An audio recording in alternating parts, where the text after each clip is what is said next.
어르신들 이렇게 늦은 시간에 어디 가시죠? 산책 좀 하려고요. 안 됩니까? 이렇게 추운 날씨에 돌아다니시면 감기 걸려요. 가뜩이나 나이 드셔서 면역력도 약하신데. 그러다 진짜 감기 걸리시면 그쪽도 손해고 저희도 손해예요. 저희가 돌봐드려야 하잖아요. 그게 무슨 소립니까? 제 몸은 제가 알아서 챙겨요. 그쪽 없으면 저희가 아무것도 못하는 사람으로 보입니까? 그렇다고 저희가 아플 때 제대로 봐주지도 않지 않습니까? 누가 들으면 오해하겠네요. 저희는 모든 서비스를 제대로 제공해드리고 있어요. 내가 내 돈 내서 요양원 들어왔는데 왜 저희를 못 잡아먹어 안달입니까? 무슨 말씀을 그렇게 하세요? 저희가 제공하는 시스템에 잘 따라주시지 않는 건 그쪽이잖아요. 뭐라고요? 그쪽.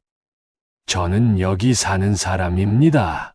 사는 사람, 저한테 그러셔도 되는 겁니까? 이게 어떻게 된 일일까요?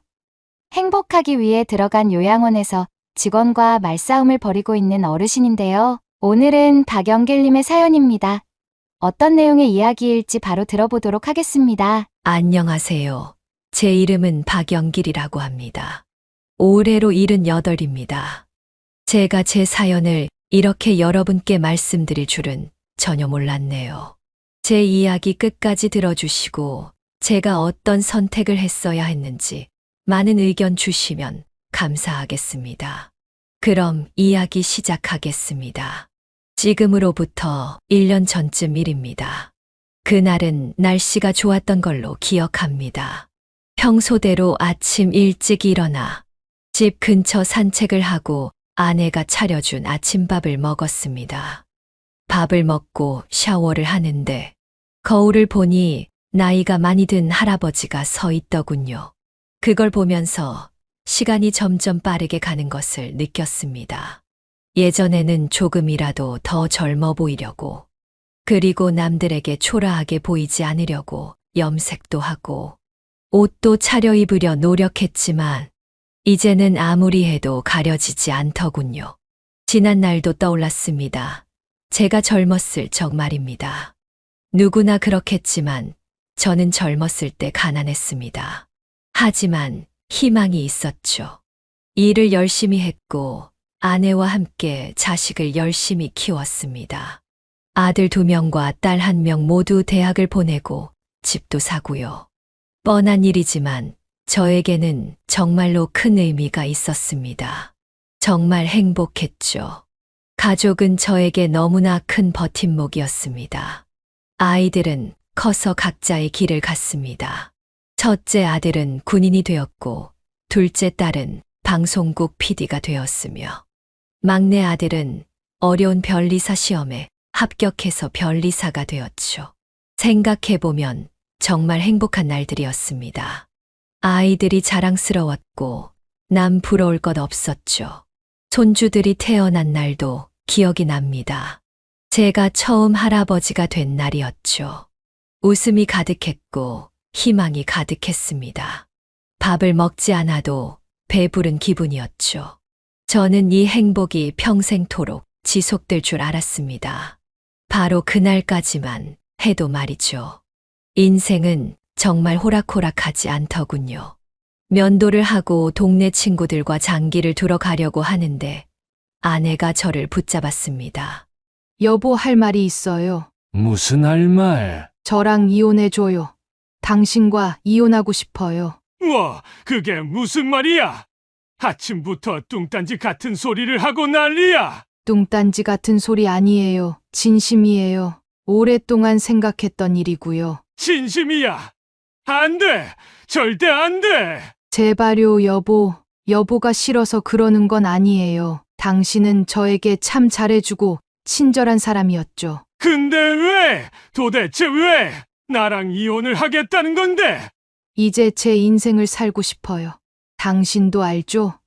우리 너무 바쁘게 살았잖아요. 애들 키우랴 등골 빠지게 고생하고 살면서 저는 제 인생을 살지 못한 것 같아요. 이제라도 남은 제 인생 색다르게 살아보고 싶어요. 그럼 나랑 같이 하면 되잖아. 당신 나 없이 살 수 있겠어? 힘들겠죠. 하지만 안 돼요. 혼자여야 해요. 저 아는 사람한테 부탁해서 이미 다른 집도 알아봤어요. 여보, 제 인생 마지막 부탁이에요. 들어줄 거죠? 정말 청천벽력 같은 이야기였습니다. 저는 단 한 번도 제 아내와 떨어진 삶을 생각해 본 적이 없거든요. 그 이후로 제 인생은 완전히 바뀌었습니다. 마지막까지 아내를 설득해 봤지만 아내는 단호했고 결국 이혼을 했습니다. 아내에게 지금 살고 있는 집을 주려고 했지만 아내는 거절했고 재산의 절반을 가지고 나갔습니다. 한동안은 정말 우울해서 미칠 것 같더군요. 아이들에게 전화도 해보고 친구들도 만나봤지만 아무 소용 없었어요. 말하기 쪽팔리지만 몇 번 그 사람 사는 집을 알아보기도 했습니다. 하지만 그 사람이 어디로 이사했는지 알려주지 않아 알 수가 없었죠. 알아보려면 방법은 있었겠습니다만 저는 정말 아내를 사랑했거든요. 아내가 원하지 않을 거라 생각하니 내키지 않았습니다. 그렇게 시간이 꽤 지났죠. 집안에 덩그러니 혼자 있는 건 아무리 시간이 지나도 적응이 되지 않았습니다. 아이들도 자기 먹고 살기 바빠서 저를 찾아오는 횟수가 점점 줄어들었죠. 당연히 이해했습니다. 각자의 삶이니까요. 하지만 시간이 지나면서 외로움은 줄어들지 않고 점점 더 커지기만 했습니다. 나는 이제 혼자구나. 이렇게 넓고 넓은 집에 나 혼자라니. 아이들은 오지도 않고 손주들도 나 따윈 관심 없겠지. 내가 너무 늙긴 했나 보다. 이렇게 살다가 죽어도 나를 기억하기나 할까. 이렇게 부정적인 생각이 많이 들었죠. 그러던 어느 날 누가 집 문을 두드렸습니다. 누군지 궁금해서 문을 열었더니 저희 집 대들보인 장남이 서 있었습니다. 아버지, 잘 계셨어요? 너무 못 찾아뵈서 죄송해요. 들어가도 되죠? 그럼 아들아, 요즘 뭐하고 지냈니? 군대 주임원사가 하는 일이 뻔하죠. 근데 무슨 일로 온 거냐? 아참 아버지, 드릴 말씀이 있어서요. 그래, 말해보거라. 어머니 아버지 이혼하시고 아버지가 걱정이 돼서요. 어머니야 워낙 외로움 안 타시고 모험적인 분이라 걱정이 덜한데 아버지는 아니잖아요. 그래서 제안 드리고 싶은 게 있어요. 뭔데 이렇게 뜸을 들여? 얼른 말해봐. 아들의 목소리에는 조심스러움이 묻어 있었지만 그래도 꼭 해야 할 말인 것처럼 거침없이 말했죠. 그때는 몰랐지만 이때가 제 인생의 변곡점이 될 줄은 전혀 상상하지 못했어요. 장남이 저에게 제안한 것은 고급 요양원에서 사는 게 어떠냐는 것이었습니다. 듣자마자 든 기분은 최악이었습니다. 왜냐하면 요양원은 저에게 버려지는 곳 같았기 때문이었죠. 나이가 들어 쓸모 없어진 부모들이나 몸이 아픈 사람들이 가는 곳이요. 제 주변에도 그런 사람들이 많았기에 잘 알고 있었습니다. 그래서 순간 표정이 굳어졌습니다. 아들은 그걸 예상이라도 한 듯 바로 말을 이어갔습니다. 아버지 무슨 생각하시는 줄 아는데 전혀 그런 곳 아니에요. 아버지가 원하시는 시설 모두 갖춰져 있고 거기 계시는 어르신 분들도 많아요. 정말 여러 가지 프로그램이 많아서 아버지가 거기 가시면 지루할 틈이 없으실 거예요. 밥도 맛있다고 소문났더라고요. 장남의 설명을 들으면서 생각이 복잡해졌습니다. 말했다시피 처음엔 기분이 나빴지만 이후로 솔깃했기 때문이었죠. 불안하지만 관심이 생겼달까요. 아내가 떠나고 난 뒤 이 우울했던 기분을 거기 가면 치유할 수 있을까라는 기대가 생긴 거죠. 거기 가면 너희들 자주 올 수 있는 거냐?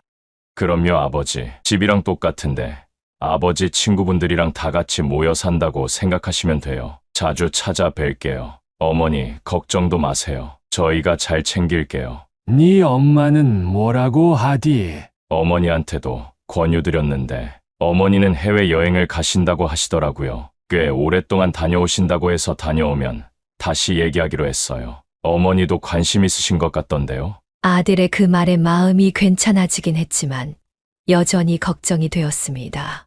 평생 한 집에서만 살았던 제가 아무 연고도 없는 곳에 간다는 것이 두려웠습니다. 그래서 일단 가서 결정하기로 했죠. 그렇게 장남의 제안을 받아들였습니다. 그 다음 날 바로 그 고급 요양원에 방문을 했습니다. 처음 그곳에 도착해서 본 그곳의 외관은 정말 멋졌습니다. 현대적인 고층 건물이었죠. 낡은 곳도 보이지 않았고요. 직원들이 저희를 마중 나왔습니다. 웰컴 티와 작은 선물도 준비했더군요. 밝은 미소와 인사로 저희를 맞아주니 마음이 놓이긴 했습니다. 여기서 살아야겠다고 생각이 든 건 그 이후였습니다. 안으로 들어가서 내부를 둘러보니 크진 않지만 혼자 살기에 딱 좋은 전망 좋은 방, 그리고 제가 좋아하는 장기와 바둑 교실도 있었고 헬스장과 목욕탕도 있었습니다. 심지어 영화관과 도서관 그리고 편의점과 미용실까지요. 제 아들도 들뜬 게 보였습니다.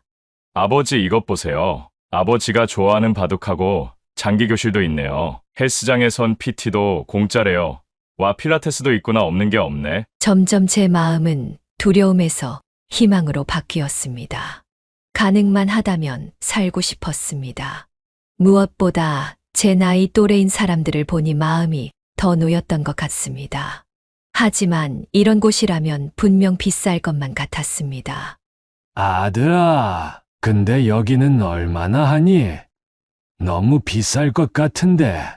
아버지 걱정 마세요. 아버지 집 정리하시고 남은 금액이랑 나머지는 저희가 다 충당할게요. 아버지가 남은 인생 편하게 잘 보내실 수 있다면 얼마든지 저희가 부담해야죠. 아버지 저희 키우시느라 고생 많으셨잖아요. 그 말을 들은 저는 조금 마음이 찡했습니다.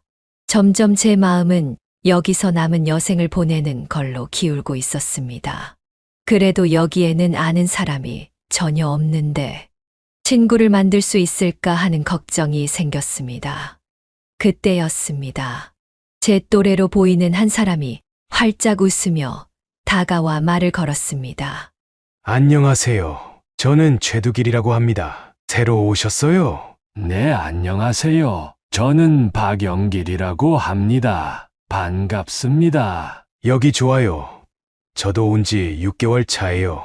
표정을 보니 고민하고 계시는 것 같아서 조금 오지랖을 부려봤습니다. 이제 자식들 걱정시키지 마시고 여기로 오셔요. 이해합니다. 저도 처음엔 걱정투성이었지만 지금은 전혀 그런 게 없습니다. 친구도 많이 사귀었고 여러 프로그램에 참여하다 보니 새 취미도 생겼어요. 정말 행복합니다. 그 말을 들은 저는 확 마음이 기울었습니다. 여기 사는 사람이 하는 말이니 확실하겠거니 했어요. 결국 그렇게 고급 요양원에서 지내기로 결정했습니다. 그날 바로 계약서를 작성했고 다음 날부터 바로 이사 준비를 했어요. 일사천리로 진행되더군요. 시원섭섭한 마음이 들었지만 이미 결정한 것이니 후회하지 않으려고 노력했어요. 이사하는 당일 두 아들과 딸, 그리고 손주들이 저를 보러 왔어요. 바보같이 눈물이 나오더군요. 저를 그곳까지 데려가 주겠다고 했지만 제가 거절했습니다. 픽업 서비스가 있었기도 했고 아내처럼 저도 혼자 씩씩하게 가는 모습을 자식들에게 보여주고 싶었어요. 아버지 잘 지내세요. 자주 찾아뵐게요. 그렇게 인사를 하고 저는 요양원으로 향했습니다. 뒤도 돌아보지 않았어요. 여러 가지 생각이 들었지만 차에 타니 금방 설레는 마음이 들더군요. 제 방에 도착해서 짐을 정리하니 정말로 내가 여기에서 사는 거구나라는 생각이 들었습니다. 그날 밤에는 잠을 잘 못 잤던 것 같아요. 여러 가지 생각이 머릿속을 헤집고 다녔지만 아마도 설레어서 그랬던 것 같습니다. 그렇게 새로운 삶이 시작되는 두 번째 날이 되었습니다. 똑똑 문을 두드리는 소리에 깼습니다. 비몽사몽한 채로 주위를 둘러보니 이제야 새로운 곳에 왔다는 실감이 들더군요. 저는 커튼을 재빠르게 치고 창문을 열어 환기를 시켰습니다. 그리고 문을 여니 직원이 아침 식사를 하러 내려오라고 알려주더군요.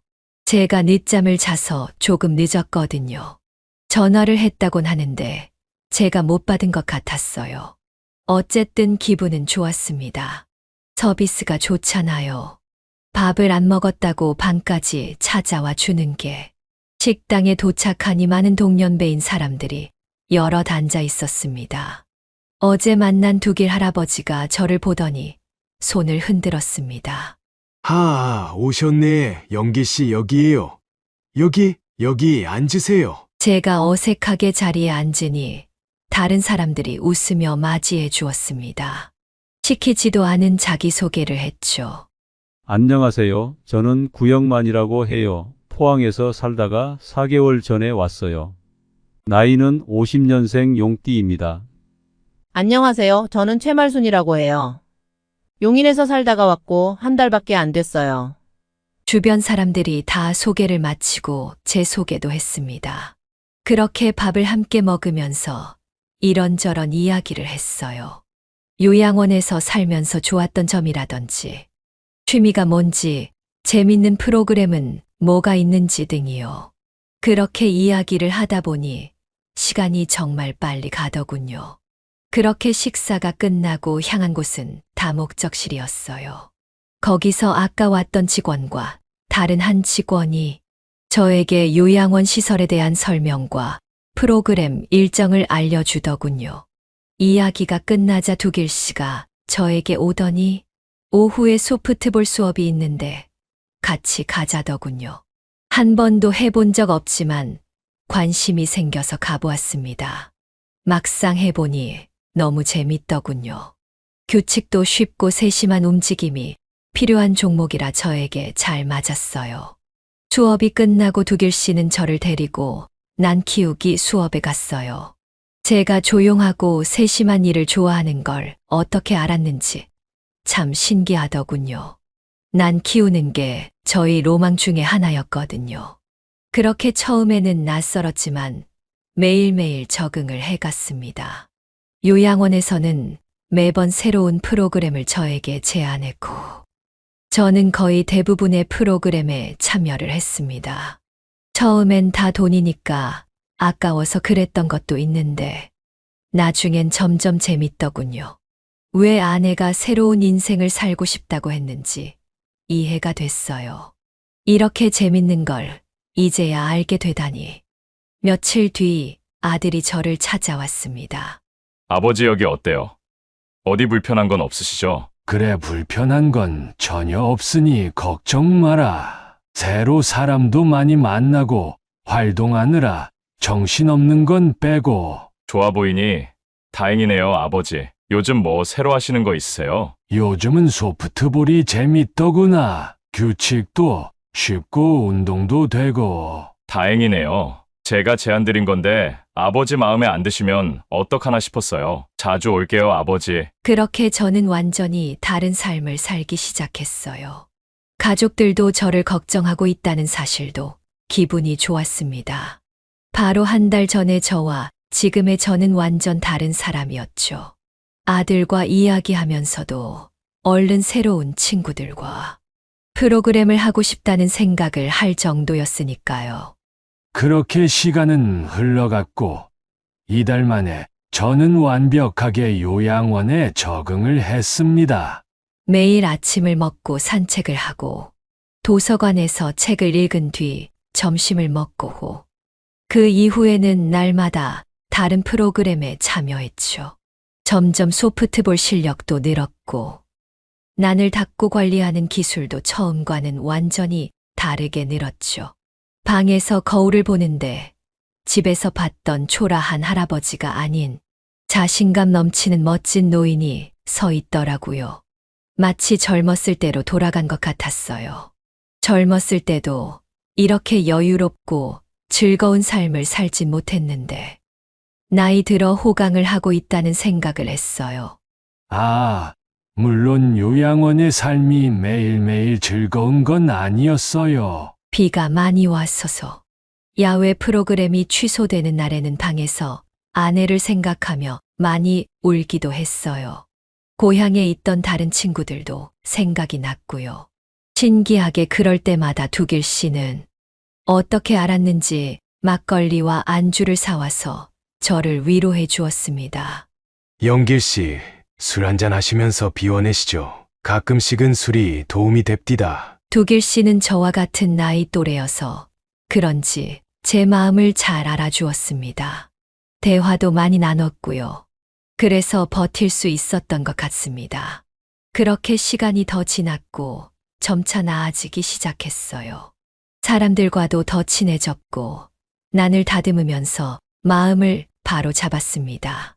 과거에 얽매여 있기보다는 지금 이 순간에 집중했고 그러다 보니 하루하루를 알차게 보낼 수 있었어요. 말 그대로 새로운 삶이었죠. 그렇게 요양원에서 지낸 지 4개월이 지났습니다. 어느 날 밤이었습니다. 그날도 비가 왔고 아내 생각이 많이 났습니다. 뭐하고 지내는지, 건강은 괜찮은지, 내 생각은 하는지 등 여러 생각이 들었습니다. 그렇게 혼자 방 안에서 고독하게 있는데 누군가 문을 두드리더군요. 그래서 나가보니 두길 씨였습니다. 매우 어두운 표정으로요. 두길 씨 무슨 일 있으세요? 떠난 제 아내가 그리워서요. 오늘이 안사람 기일이거든요. 저는 두길 씨 어깨를 두드려 주었습니다. 두길 씨는 제 어깨에 잠시 기대어 눈물을 흘렸습니다. 이후에는 같이 소파에 앉아 이야기를 했고요. 그렇게 두길 씨를 포함한 많은 분들과 외로움도 함께 이겨낼 수 있었습니다. 그렇게 서로에게 의지하며 조금씩 삶의 의지를 이어나가고 있는 와중 요양원에 문제가 생기기 시작했습니다. 처음엔 아주 작은 것부터였죠. 식당 음식의 질이 점점 낮아졌습니다. 메인 반찬의 양이 점점 적어지다가 결국에는 사라지고 곁들이는 반찬만 남았어요. 직원들의 수도 눈에 띄게 줄었습니다. 직원의 수가 적어지니 서비스의 질도 떨어질 수밖에 없었고요. 하지만 당시에는 큰 문제로 생각하지 못했습니다. 일시적인 거라고 생각했죠. 하지만 점점 시간이 갈수록 요양원의 문제는 수면 위로 올라오기 시작했습니다. 프로그램의 수는 점점 줄었고 강사님도 바뀌었습니다. 직원들의 태도도 이전과 달리 퉁명스러워졌어요. 처음에는 안부도 묻고 식사 시간마다 연락도 해주던 직원들이 인사도 하지 않고 아는 척도 하지 않았습니다. 박영길님 신청하신 난 수업은 이제 폐지되었습니다. 뭐라고요? 왜죠? 강사님이 그만두셨어요. 그럼 대체 강사님은 언제쯤 오십니까? 그건 저희도 모르죠. 강사님 모시는 게 그리 쉬운 게 아닙니다. 만약 오시게 되면 말씀드릴게요. 그렇게 약속을 받았지만 결국 지켜지지 않았습니다. 더 큰 문제가 있었습니다. 요양원에서 가장 중요한 부분 중 하나는 의료 시스템입니다. 아시다시피 나이가 많은 분들이 익히기 때문에 건강에 대한 부분이 가장 중요했죠. 24시간 동안 의료, 진료를 받을 수 있다는 점도 제가 이 고급 요양원에 오게 된 이유 중 하나였습니다. 하지만 실제로는 그렇지 않았어요. 어느 날 제 맞은 편방에서 살던 말순 할머니가 발작을 일으켰습니다. 그러나 의료 담당 직원은 자리에 없었고 결국 동료 할머니 할아버지들이 직접 119에 연락해 병원으로 이송해야 했습니다.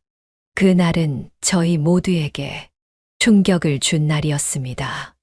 두길 씨와 제가 항의를 했지만 별다른 이야기 없이 넘어가고 말았죠. 이런 사건들이 점점 많아지면서 요양원에 사는 사람들에게 많은 불만이 생기기 시작했습니다. 만나면 요양원 욕을 하기 시작했죠. 우리가 이런 취급을 당하고 살아야 합니까? 오늘 아침 밥 나온 거 보세요. 달랑 김치랑 밥이랑 물이라니 이게 말이나 됩니까? 맞아요. 저도 직원한테 따졌더니 왜 자기한테 그러냐고 도리어 화를 내는 거 있죠. 어떻게 사람들이 이렇게 싹 바뀔 수가 있는 거죠? 저는 주변 할머니, 할아버지들이 여기 있을 수 있는 가장 큰 이유였기 때문에 그래도 참을만 했습니다. 하지만 저도 사람인지라 점점 불편해지기 시작했죠. 이사 오는 날 느꼈던 희망과 기대는 온데간데 사라지고 분노가 제 마음에 자리 잡기 시작했습니다. 그래서 하루는 마음을 먹고 관리자에게 찾아갔습니다. 안녕하세요. 요즘 우리에게 대하는 태도에 대해 이야기를 나누고 싶어 왔습니다. 어떤 태도를 말씀하시는 거죠? 시스템이 매끄럽지 않은 것은 저희 모두 이해하고 있습니다. 사람이 하는 일이 그럴 수 있는 거죠. 하지만 저희에게 불친절하게 대답하는 태도는 용납할 수 없습니다. 박영길님 말씀 잘하셨네요. 저희도 사람인지라 일이 고되다 보면 그럴 수 있는 거 아니겠습니까? 저희도 최선을 다해 어머님, 아버님 분들 서포트하고 있습니다. 저희도 한계라는 게 있고 모든 사람을 어떻게 만족시킬 수 있겠어요? 양해 좀 부탁드립니다. 너무나도 형식적인 대답이었습니다. 더군다나 불친절했고요. 제 이야기를 제대로 듣고 있지 않다는 느낌이 강하게 들었습니다. 이런 문제들은 지속해서 발생했고 결국 요양원의 분위기는 돌이킬 수 없을 정도로 안 좋게 변해갔습니다. 프로그램이 많이 없어져서 사람들은 점점 밖으로 나오지 않게 되었고 식사의 질이 낮아지니 아침을 건너뛰는 일도 많았습니다. 영길 씨, 요즘 어때요? 요즘 여기 온 것을 후회하고 있어요. 처음에 너무 기대를 많이 했던 걸까요? 저도 그래요. 이렇게 살 바엔 차라리 다시 나가서 혼자 지내는 게 낫겠다 싶어요. 그 말을 들은 저는 가슴이 아팠습니다. 두길 씨가 나간다면 저는 가까스로 친해진 친구 한 명을 잃고 말 테니까요. 우리 모두 더 행복한 미래를 위해. 요양원에 왔지만 그런 미래는 존재하지 않았습니다. 그날 밤 오랜만에 식당에 모여 밥을 먹으며 못했던 이야기를 하고 있었습니다. 그런데 한 할머니가 캑캑대며 그대로 뒤로 넘어가는 게 아니겠어요? 식당은 한순간에 혼란의 도가니에 빠졌고 모두 충격을 받았습니다. 도와주세요. 할머니가 쓰러졌어요. 얼른 119에 전화해 주세요. 여기 직원 없나요? 하지만 직원들은 그 상황을 보고 움직이지 않았습니다. 오히려 못 본 척 했죠. 뭐 하시는 겁니까? 빨리 움직여야 해요. 지금 이 상황이 보이지 않나요? 제가 직원에게 달려가 직접 말을 하니 그제서야 움직이기 시작했습니다. 응급처치도 제대로 하지 않았고 구급차를 언제 불렀는지 정말 느리게 왔습니다. 숨이 안 쉬어져요. 저 좀 살려주세요. 할머니는 정말로 곧 죽을 것처럼 보였습니다. 절박한 목소리가 식당에 울려 퍼졌습니다. 거기에 있는 사람들 모두 할머니가 어떻게 될까봐 공포를 느꼈습니다. 어쩔 줄 몰라 발을 동동 구르고 있는 그때 구급차가 왔습니다. 요양원의 시스템이 이렇게도 망가져 있을 줄은 몰랐습니다. 구급대원이 그제서야 할머니 심폐소생술을 시작했지만 이미 늦어버렸습니다. 할머니는 그대로 다시는 깨어나지 못했죠. 그날부터 요양원은 우리의 쉼터가 아니었습니다. 모든 주민들은 불안과 공포를 느꼈고 처음 느꼈던 설렘과 기대는 온데간데 없이 사라져 버렸습니다. 저는 방 소파에 앉아 생각했습니다. 여기는 그리고 나는 이제 어떻게 되는 거지? 나의 삶이 이렇게 비극으로 끝나는 건가?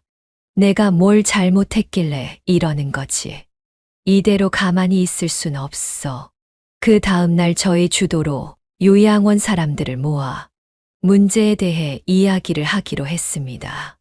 사람들은 불만을 모았고 다 같이 모여 관리자를 찾아갔습니다. 이게 어떻게 된 겁니까? 우리가 우리 돈 내고 사는데 이런 식이면 우리가 살 수 있겠습니까? 들어올 때와 말이 다르잖소. 하지만 관리자의 반응은 전과 같이 형식적이었습니다.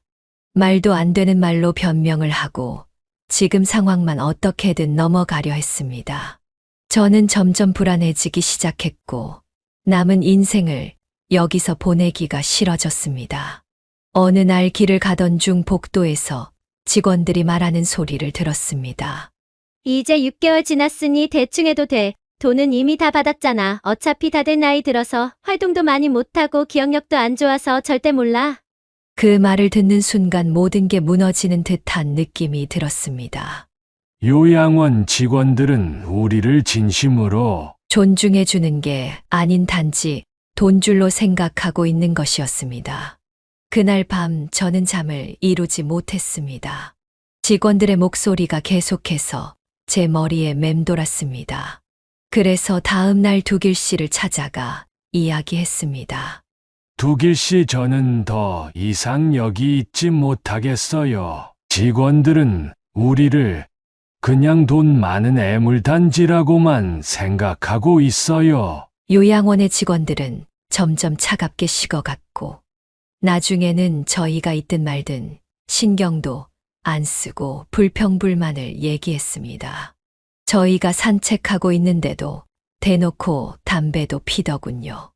야, 301호 할아버지 절대 기억 못해. 저번에 아들이 잘 부탁한다고 또 500만 원 주고 갔는데 그거 우리가 쪼개 먹자. 이 대화를 듣고 나니 요양원의 진짜 실상을 알게 되었습니다. 직원들은 우리를 인간으로 보고 있지 않았습니다. 이건 제가 꿈꾸던 미래가 아니었습니다. 점점 더 상황은 악화되어 갔고 사람들은 불만이 가득했습니다. 아까 저 직원이 저보고 할매라고 부르더라고요. 아들이 절 보러 왔을 때는 엄청 친절하게 하다가 가니까 바로 차갑게 식었어요. 저는 그런 이야기를 들으며 더 이상 여기에 있고 싶지 않다는 생각이 들었습니다. 며칠 뒤 장남이 찾아왔습니다. 아버지 어디 편찮으세요? 얼굴이 안 좋아 보여요. 저는 장남에게 지금까지 있었던 모든 일을 말했습니다. 장남은 제 이야기를 듣고 가슴 아픈 표정을 지었습니다. 아버지 죄송합니다. 저희가 더 자세히 확인했어야 했는데. 그 말을 들은 저는 더 슬퍼졌습니다. 이제 와서 어떻게 할 수도 없었고 아들도 더 적극적으로 뭔가 할 생각은 없어 보였기 때문이었습니다. 그렇게 6개월 차가 되었고 점점 더 가족과도 연락이 안 되기 시작했습니다. 그러면서 저도 밖에 나가기보다는 방 안에서만 있는 시간이 많아졌습니다. 이렇게 지낼 수는 없다고 생각했습니다. 슬펐습니다. 그럴 때마다 아내 생각이 났습니다. 이런 저를 보고 두길 씨는 걱정을 많이 했습니다. 영길 씨 얼굴이 너무 안 좋아요. 아들이 보낸 한약인데 이것 좀 먹어봐요. 아니에요, 괜찮아요. 고맙습니다, 두길 씨. 말은 이렇게 했지만 전혀 괜찮지 않았죠. 그날 저녁 저는 처음으로 제가 먼저 장남에게 전화를 했습니다. 자식에게 짐을 주지 않는 멋진 부모가 되고 싶었지만 도저히 여기에 있을 수는 없었습니다. 아들아, 나다. 잘 지내고 있니? 예, 잘 지내고 있어요. 요즘 훈련이다 뭐다 해서 정신이 없네요. 아버지 잘 지내고 계시죠? 그래, 그럭저럭 지내고 있다. 많이 바쁘구나. 혹시 언제쯤 올 수 있니? 할 말이 있어서. 제가 지금은 바쁘고요. 훈련 끝나면 시간 내서 찾아뵐게요. 전화를 끊고 저는 한동안 멍하니 있었습니다. 엄청난 후회가 밀려왔죠. 내 인생이 왜 이렇게 됐는지 암울한 기분이 들었습니다. 아내도 떠나고 아이들은 저를 귀찮은 존재로 생각하는 듯 보였습니다. 바빠도 챙겨야 하는 게 가족인데 아이들이 정말 제가 귀찮았어. 요양원에 보낸 걸 수도 있겠다는 생각이 들었습니다. 장난만 그럴 수도 있으니 둘째에게도 전화를 걸었습니다. 딸아, 나다. 잘 지내고 있니? 아빠, 미안한데 나 지금 촬영 중이야. 뭔데 할 말 있으면 빨리 말해, 나 가봐야 해. 아니다. 일 봐라. 별일 아니야. 속으로는 지금 네 애비가 속이 문드러져 가고 있다라고 말하고 싶었습니다. 내 마음을 알아주는 사람은 하나도 없었습니다. 가족의 외면으로 인한 외로움과 쓸쓸함은 저를 더 암울하게 만들었습니다. 밤마다 아내와 가족들을 생각했고 내가 왜 이렇게 됐을까 하는 후회 속에 나를 지샜습니다. 어느 날 거울 앞에 서서 저를 보니 이사 오기 전 늙고 추레한 노인이 서 있더군요. 왠지 모르게 눈물이 났습니다. 세수를 하고 머리를 빗어도 깊게 파인 주름과 뻣뻣한 머리카락은 감출 수 없었습니다. 다른 사람들도 마찬가지처럼 보였습니다. 식당에서 만나도 이야기를 하지 않게 되었고 다들 재빨리 자기 방으로 돌아가기 바빴습니다. 아마 모두가 같은 감정을 느끼고 있었겠죠.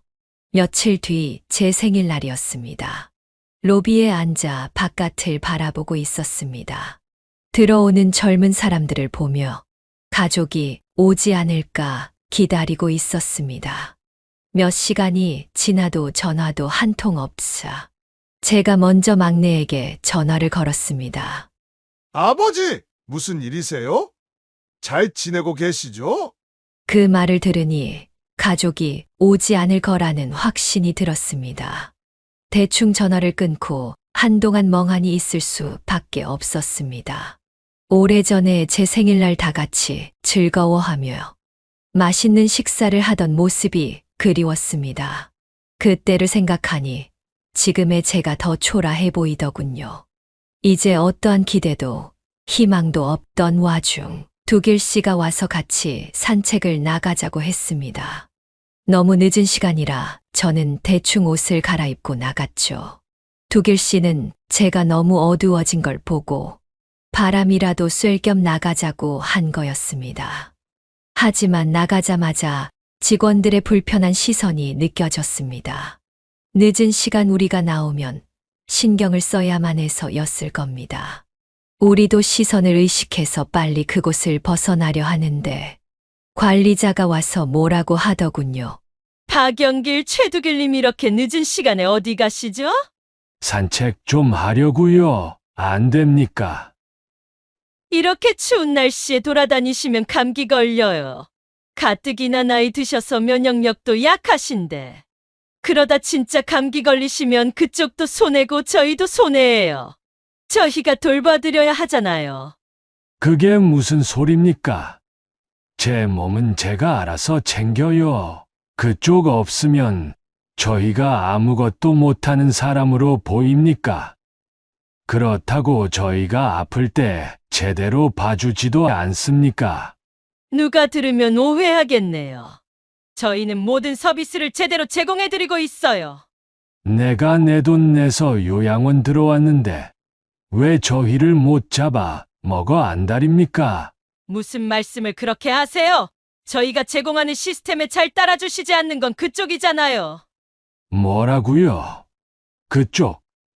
저는 여기 사는 사람입니다. 저한테 그러셔도 되는 겁니까? 관리자는 어이없다는 표정을 짓고는 자리를 떴습니다.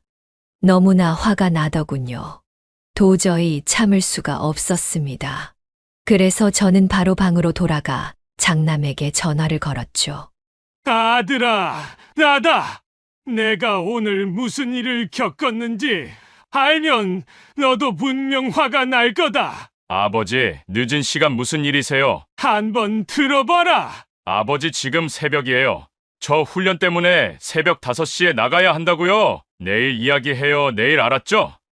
제가 연락드릴게요. 장남은 그대로 전화를 끊어버렸습니다. 저는 전화기를 손에서 놓지 못했습니다. 그 모습을 본 두길 씨는 저희 손을 잡고 위로해 주었습니다. 영길 씨 괜찮아요? 여기 앉아서 차 한 잔 마셔요. 인생을 살면서 그렇게 초라했던 적은 얼마 없을 겁니다. 두길 씨에겐 고마웠지만 하나도 위로가 되지 않았습니다. 참아왔던 눈물이 왈칵 쏟아질 것만 같더군요. 요양원의 생활이 이렇게나 힘들고 외로울 줄은 몰랐습니다.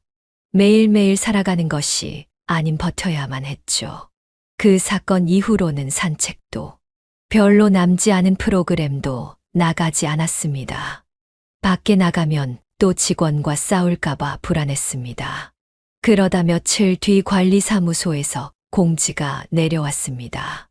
식사 시간을 축소하고 그 시간 안에 밥을 먹지 않으면 굶어야 한다는 것이었습니다. 그것뿐만이 아니었어요. 프로그램 수를 더 줄이고 일괄적으로 모두 참여하는 방식으로 시스템을 변경한다고 했습니다. 주민들은 그 공지를 듣고는 모두 화를 내기 시작했습니다. 한 할아버지가 거칠게 항의했지만 역시나 통하지 않았죠. 저는 통하지 않을 걸 알기에 가만히 있었죠.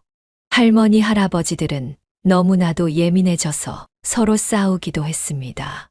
우리의 적은 서로가 아닌데 말이죠. 그런 모습을 볼 때마다 가슴이 무너지는 듯 했습니다.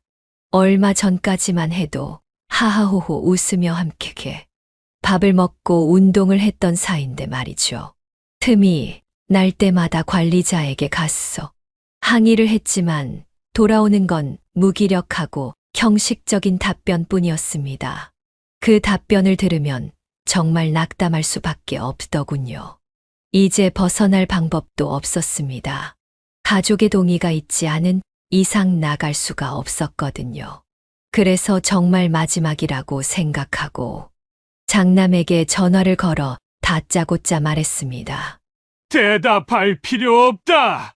난 여기서 당장 나가고 싶다. 여긴 천국이 아니라 지옥이야. 너네가 바쁘든 말든 난 상관 안 한다. 당장 여기서 날 내보내줘. 아버지, 그게 그리 간단한 일이 아니에요. 저희가 거기다 얼마를 넣었는데요. 저희도 힘들어요. 아버지까지 이러시면 저희가 어떻게 살아요? 저희도 가족이 있어요. 조금만 더 버텨보세요. 조만간 애들끼리 얘기해서 찾아갈게요. 가족의 이런 차가운 냉대는 정말 적응이 안 되더군요. 이게 내가 사랑하던 아들이 맞나 싶었습니다. 저는 저를 자책하고 괴로워했습니다. 이제 믿을 구석이라곤 두길 씨밖에 없었죠. 하지만 두길 씨도 많이 힘들어 보였습니다. 그러던 어느 날 우리의 인생을 바꿀 일이 발생했습니다. 똑같이 밥을 먹으러 식당에 갔습니다. 두길 씨는 밥을 너무 적게 주는 직원에게 더 달라고 항의를 했습니다. 근데 그 직원이 안 된다고 억지를 부려 두길 씨가 조금 화를 냈는데 그 직원이 두길 씨를 밀어버렸습니다. 두길 씨는 땅바닥에 내팽겨쳐졌죠. 그 모습을 본 저는 화를 참을 수 없었습니다. 그 직원에게 가 멱살을 잡았죠. 하지만 우리가 무슨 힘이 있겠습니까?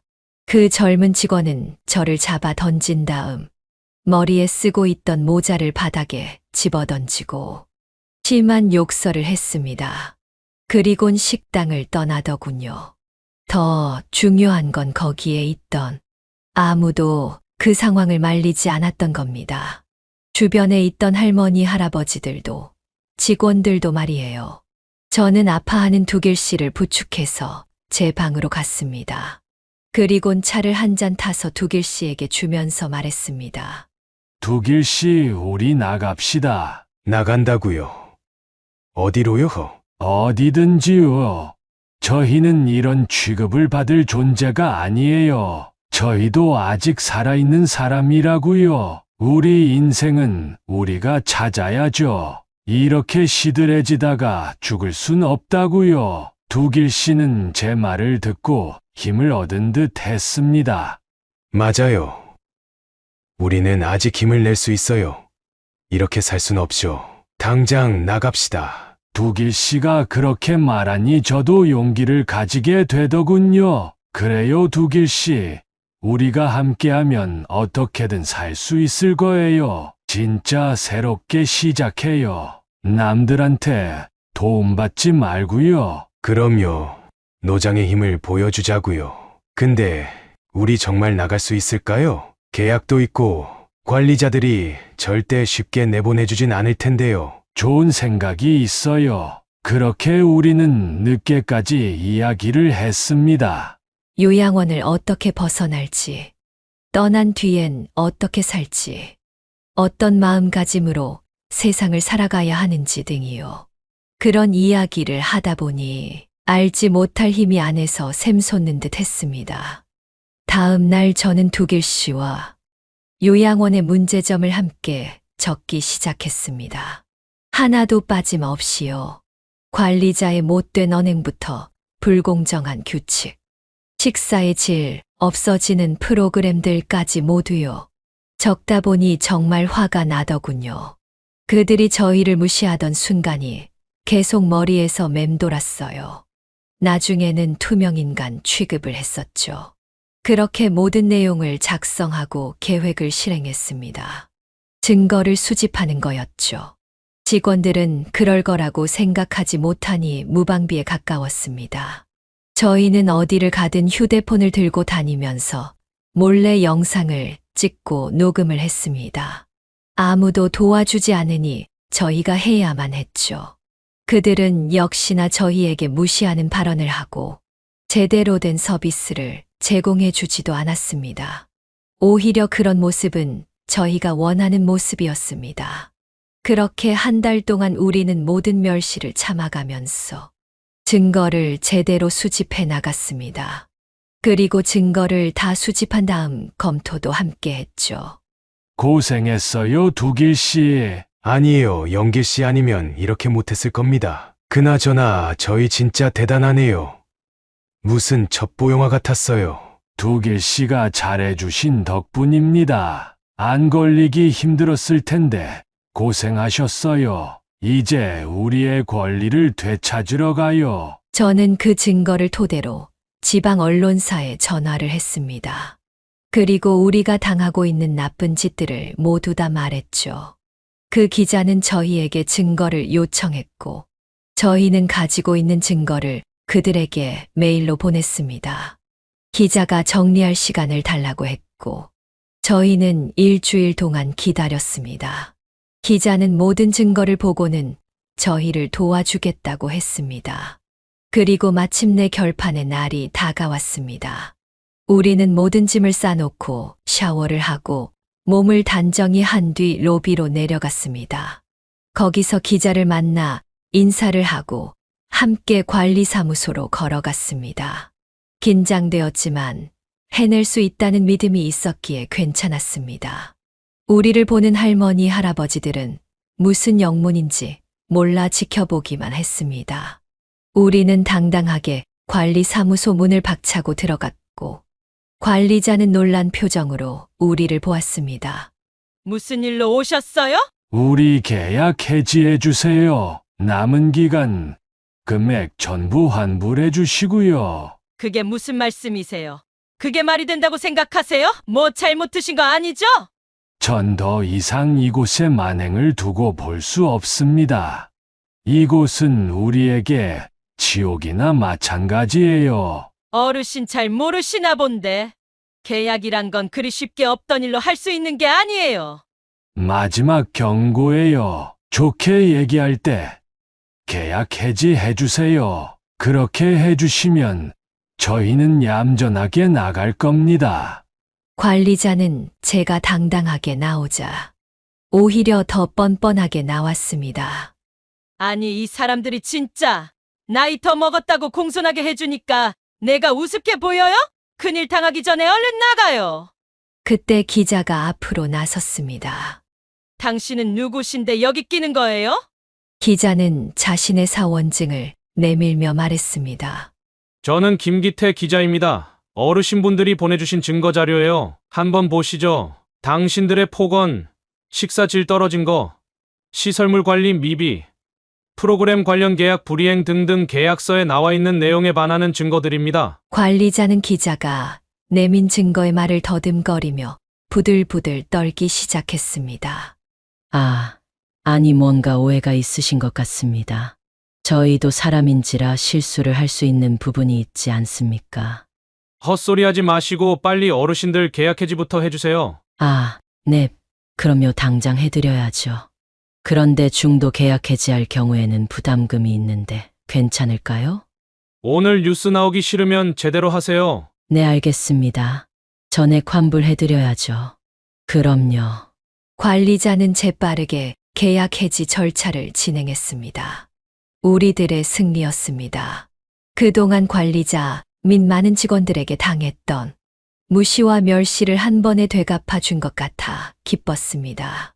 저와 두길 씨는 살아있음을 느꼈습니다. 그동안 쌓여온 분노와 슬픔이면 멱살을 잡고 뺨이라도 한 대 때리고 싶었지만 같은 사람이 되기 싫어 참았습니다. 그런데 그때 두길 씨가 나서서 한마디를 했습니다. 사과해요. 지금까지 우리한테 그렇게 대한 거 사과하세요. 안 하면 이 증거 다 언론에 퍼뜨릴 거예요. 그럼요. 사과드려야죠. 어르신들께 지금까지 불편을 끼쳐드려 죄송합니다. 한 번만 용서해 주시면 다시는 이런 일이 발생하지 않게 노력하겠습니다. 진심이 담긴 사과는 아니라고 생각했지만 그래도 속이 시원해졌습니다. 그렇게 우리는 지옥 같은 요양원을 탈출할 수 있었습니다. 그렇게 우리는 나오자마자 바다로 갔습니다. 그리고 막걸리를 사서 한 잔 마시며 축배를 들었습니다. 그리곤 계속 연락을 하자는 약속을 하곤 각자의 고향으로 돌아갔죠. 저는 지금 작은 주택을 사서 홀로 살아가고 있습니다. 두길 씨와는 지금도 가끔 만나며 그때를 회상하곤 합니다. 아내와도 연락을 하고 있습니다. 이전과는 다르게 진심으로 서로를 응원해주고 있습니다. 저는 진정으로 새로운 시작을 했습니다. 그 지옥 같은 요양원을 탈출한 뒤로 저는 마음의 평안을 얻었습니다. 힘들었지만 지금 생각해보면 덕분에 지금의 제가 있는 것 같습니다. 남은 인생 얼마나 될진 모르지만 진정한 나로 살아갈 수 있을 듯합니다. 여러분은 어떻게 살고 계신가요? 자신을 억눌러가며 주변에게 맞춰 살아가지는 않으신가요? 저의 이야기는 여기까지입니다. 지금까지 들어주셔서 감사합니다. 네, 오늘 이야기는 어떠셨나요? 오늘 이야기를 듣고 어떻게 생각하시는지 어머님, 아버님의 생각을 댓글로 공유해주세요. 저는 또 다른 사연으로 찾아뵙겠습니다. 좋아요, 구독, 알람 설정을 통해 앞으로도 따뜻한 정을 나눌 수 있게 함께 해주세요. 어머님, 아버님의 삶의 지혜와 경험을 나눌 수 있는 통로가 되겠습니다. 오늘도 인생을 바꾸는 관점을 통해 사연을 들어주셔서 감사합니다.